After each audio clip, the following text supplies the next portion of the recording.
Amrit noni reach root premium hair oil. ನಮಗೇನಂದರೆ ನಾವಿವತ್ತು ಮುಖ್ಯವಾಗಿ ಬಂದಿದ್ದು ನೇಹಾ ಹಿರೇಮಠ್ ಮನೆಗೆ ಹೋಗಿ ಅವರ ಫ್ಯಾಮ್ಲಿಗೆ ಸಾಂತ್ವನ ಹೇಳೋಣ ಅಂತ.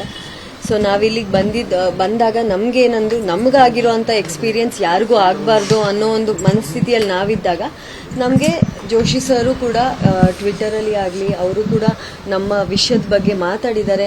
ಹಾಗೆ ನಮ್ಮ ವಿಷಯದ ಬಗ್ಗೆ ಅವರು ಹೇಳ್ಕೊಂಡಿದ್ದಾರೆ ಈ ಥರ ಆಗಬಾರ್ದು. ಒಬ್ಬ ಸೆಲೆಬ್ರಿಟೀಸ್ ಆಗಿ ಪಬ್ಲಿಕ್ ಫಿಗರ್ ಆಗಿ ಅವ್ರಿಗೆ ಈ ಥರ ಪ್ರಾಬ್ಲಮ್ ಆಗಿದೆ ಅಂತ ಹೇಳಿದ್ರೆ ಸಾಮಾನ್ಯ ಜನರು ಎಲ್ಲಿ ಹೋಗಬೇಕು, ಈ ಥರ ವಿಷಯಗಳಾಗಬಾರ್ದು ಅಂತ ಹೇಳಿ ಅವರು ಸ್ಟೇಟ್ಮೆಂಟ್ ಕೊಟ್ಟಿದ್ರು. ಸೊ ಈ ಒಂದು ವಿಷಯಕ್ಕೆ we wanted to come and thank him. Sir thank you, ನಮ್ಮ ಪರವಾಗಿ ನೀವು ಮಾತಾಡಿದ್ದೀರಾ, ನಮಗೆ ಒಂದು ಸಪೋರ್ಟ್ ಸಿಸ್ಟಮ್ ಆಗಿ ನಿಂತಿದ್ದೀರಾ ಅಂತ ಹೇಳಿ. ಸೊ ಅದಕ್ಕೆ ನಾವು Joshi to explain the whole thing. ಏನಂದ್ರೆ ನಾವು ಏನು ಹೇಳೋದು, ನಮ್ಮ ಫ್ಯಾಮಿಲಿ ಹೇಗೆ ಅಂತ ಹೇಳಿದ್ರೆ ಪೀಸ್ಫುಲ್ ಆಗಿ ನಮ್ಮ ಕೆಲಸ ಆಯಿತು, ನಾವಾಯಿತು, ನಮ್ಮ ಸಿನಿಮಾಗಳಾಯಿತು, ನಮ್ಮ ಫ್ಯಾಮಿಲಿ ಆಯಿತು ಅಂತ ನಾವಿರೋರು. ನಾವು ಒಂದು ರೆಸ್ಟೋರೆಂಟಲ್ಲಿ, ಕರಾಮ ಅಂತ ಒಂದು ರೆಸ್ಟೋರೆಂಟಲ್ಲಿ, ಫ್ರೇಜರ್ ಟೌನ್, ಪುಲಕೇಶಿ ನಗರ, ಊಟ ಮಾಡ್ಕೊಂಡು ಆಚೆ ಬಂದಿದ್ದಷ್ಟೇ. ಊಟ ಮಾಡ್ಕೊಂಡು ಆಚೆ ಬಂದ್ವಿ, ವ್ಯಾಲೆ ಪಾರ್ಕಿಂಗ್ ಕೊಟ್ಟಿದ್ವಿ ಗಾಡಿನ. ವ್ಯಾಲೆ ಪಾರ್ಕಿಂಗ್ ಕೊಟ್ಟಾಗ ವ್ಯಾಲೆಯವನು ಗಾಡಿ ತಗೊಂಡು ಕೊಟ್ಟ. ಬೋನವ್ರು ಗಾಡಿ ತಗೊಂಡ್ರು, ನಾನು ಮತ್ತೆ ನಮ್ಮ ತಂಗಿ ಅವರು ಹಿಂದೆ ಕೂತು ನಾನು ಮುಂದೆ ಕೂತ್ಕೊಂಡು. ಗಾಡಿ ಸ್ಟಾರ್ಟ್ ಆಯ್ತು ಅಷ್ಟೇ, ಅಷ್ಟೊತ್ತಿಗೆ ಒಬ್ಬ ಪಾಸ್ ಮಾಡ್ದ, ದೊಡ್ಡ ಗಾಡಿ ದೇಕೆ ಚಲೋ ಅಂತ ಹೇಳ್ದ. ಅಷ್ಟೊತ್ತಿಗೆ ಬೋನವ್ರು ಹೇಳಿದ್ರು, ಆಯ್ತಪ್ಪ ನಾನು ತೆಗಿತೀನಿ, ನೀನು ಹೋಗು, ನೀನು ಸೈಡಿಗೆ ಬಾ ಅಂತ ಹೇಳಿ. ಕನ್ನಡ ಕೆ ಲೋಗ್ ಬಾತ್ ಕರ್ತೆ, ಲೋಕಲ್ ಲೋಗ್, ಈ ಥರ ಎಲ್ಲ ಶುರು ಮಾಡೋದು. ಅಂದರೆ ಕನ್ನಡ ಮಾತಾಡಿದ್ದಕ್ಕೆ ಅಲ್ಲಿ ಶುರುವಾಗಿದ್ದು. ಕನ್ನಡ ಅಂತ ಬಂದಿದ ತಕ್ಷಣ ಅವನು ಒಂಥರ ಮುಖದಲ್ಲಿ ಎಕ್ಸ್ಪ್ರೆಷನ್ ಚೇಂಜ್ ಆಗಿ ಅದು ಬೇರೆ ರೀತಿನೇ ಒಂದು ಇದಾಗೋಯ್ತು.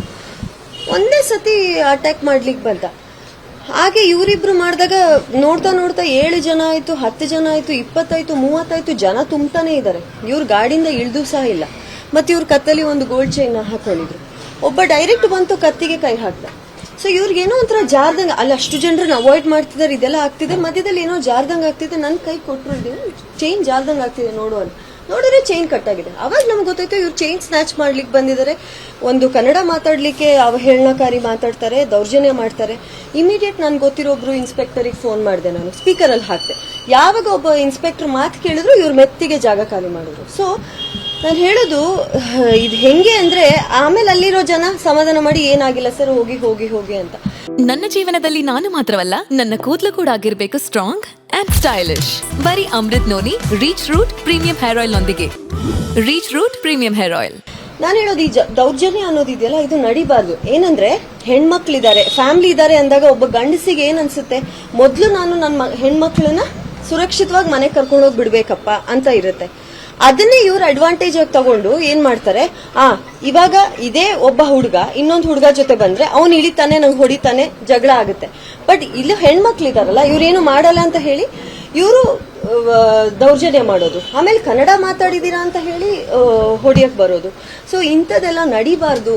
ನಮಗೆ ಸುರಕ್ಷತೆ ಇಲ್ಲ ಅಂತ ಹೇಳಿದ್ರೆ ಸಾಮಾನ್ಯ ಜನರಿಗೆ ಏನಾಗ್ಬೋದು. ಸೊ ಅದಕ್ಕೆ ಇಂಥ ವಿಷಯಗಳು ದಯವಿಟ್ಟು ಆಗಬಾರ್ದು ಅನ್ನೋ ರೀತಿಗೆ ನಾನು ಅದನ್ನ ನನ್ನ ಸೋಷಿಯಲ್ ಮೀಡಿಯಾದಲ್ಲಿ ಹಾಕಿದೆ. ಅದು ಎಲ್ಲಾ ತರದಲ್ಲಿ ಎಲ್ಲ ರೀತಿಯಲ್ಲೂ ತುಂಬಾ ಒಳ್ಳೆ ರೆಸ್ಪಾನ್ಸ್ ಸಿಗ್ತಾ ಇದೆ. ಕಮಿಷನರ್ ಕಡೆಯಿಂದನೂ ನಮ್ಮ ಪೊಲೀಸ್ ಡಿಪಾರ್ಟ್ಮೆಂಟ್ ಆಲ್ರೆಡಿ ಇನ್ವೆಸ್ಟಿಗೇಷನ್ ಶುರು ಮಾಡಿದ್ದಾರೆ. ಚೆನ್ನಾಗಿ ಆಗ್ತಾ ಇದೆ ಸರ್.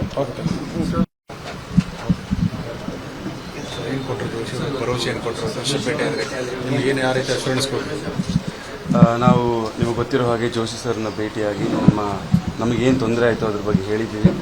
ಅವರು ಈ ಎಲೆಕ್ಷನ್ ಆಗೋವರೆಗೂ ಹೇಗಿದೆ ಹಾಗೆ ನಡೀಲಿ, ಬಟ್ ಎಲೆಕ್ಷನ್ ಆದಮೇಲೆ ನಾವು ತುಂಬ ಸ್ಟ್ರಿಕ್ಟ್ ಕ್ರಮವನ್ನು ತೆಗೆದುಕೊತೀವಿ ಅಂತ ನಮಗೆ ಭರವಸೆಯನ್ನು ಕೊಟ್ಟಿದ್ದಾರೆ.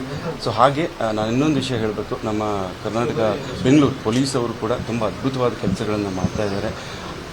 ಇಲ್ಲಿವರೆಗೂ ಅವರ ಎಲ್ಲ ಅಲ್ಲಿ ಅಕ್ಕಪಕ್ಕದ CCTV ಕ್ಯಾಮ್ರಾಗಳನ್ನೆಲ್ಲ ತೆಗೆದು ಅವರ ಮುಖಗಳನ್ನು ಆಲ್ರೆಡಿ ರಿಜಿಸ್ಟರ್ ಮಾಡಿರುವಂಥದ್ದು, ಆಮೇಲೆ ನಮ್ಮ ಕೈಯಲ್ಲಿ ಐಡೆಂಟಿಫಿಕೇಷನ್ ಮಾಡಿದ್ದಾರೆ. ಸೊ ಜೋಶಿ ಸರ್ನ ಭೇಟಿ ಆದಮೇಲೆ ಇನ್ನೂ ನಮಗೆ ಧೈರ್ಯ ಬಂದಿದೆ. ಸೊ ಇದೇ ರೀತಿಯಲ್ಲಿ ಇದು ನಮಗೆ ಧೈರ್ಯ ಬರುವುದು ಅಂತಲ್ಲ, ಕರ್ನಾಟಕದಲ್ಲಿ ಅಥವಾ ಬೆಂಗಳೂರಲ್ಲಿ ಎಲ್ಲೇ ಇರಲಿ, ಎಲ್ಲಾದರೂ ಯಾರಿಗೂ ಕೂಡ ಈ ಥರ ತೊಂದರೆಗಳಾಗಬಾರ್ದು. ಯಾರಿಗಾದ್ರೂ ಕೂಡ ನಮ್ಮ ಗೌರ್ಮೆಂಟ್ ಇರಲಿ, ನಮ್ಮ ಪೊಲೀಸ್ ಡಿಪಾರ್ಟ್ಮೆಂಟ್ ಇರಲಿ, ನಮ್ಮ ರಾಜಕಾರಣಿಗಳಿರಲಿ, ಅವರೆಲ್ಲ ನಮಗಿದ್ದಾರೆ ಅನ್ನುವಂಥ ಭರವಸೆಯನ್ನು ಈ ಸರ್ ಮೂಲಕ ನಮಗೆ ಸಿಕ್ಕಿದೆ. ಅನುಕ್ಷಣದ ಸುದ್ದಿಗಳಿಗಾಗಿ ವಿಸ್ತಾರ ನ್ಯೂಸ್ ಯೂಟ್ಯೂಬ್ ಚಾನೆಲ್ ಸಬ್ಸ್ಕ್ರೈಬ್ ಮಾಡಿ. ಹೊಸ ಸುದ್ದಿಗಳ ನೋಟಿಫಿಕೇಶನ್ಗಾಗಿ ಬೆಲ್ ಐಕಾನ್ ಕ್ಲಿಕ್ ಮಾಡಿ. ಲೇಟೆಸ್ಟ್ ಅಪ್ಡೇಟ್ಸ್ಗಾಗಿ www.vistaranews.com ವೆಬ್ಸೈಟ್ಗೆ ವಿಸಿಟ್ ಮಾಡಿ. ಅಂಗೈಯಲ್ಲೇ ಜಗತ್ತಿನ ಸುದ್ದಿ ತಿಳಿಯಲು ವಿಸ್ತಾರ ನ್ಯೂಸ್ ಕನ್ನಡ ಆಪ್ ಡೌನ್ಲೋಡ್ ಮಾಡಿ.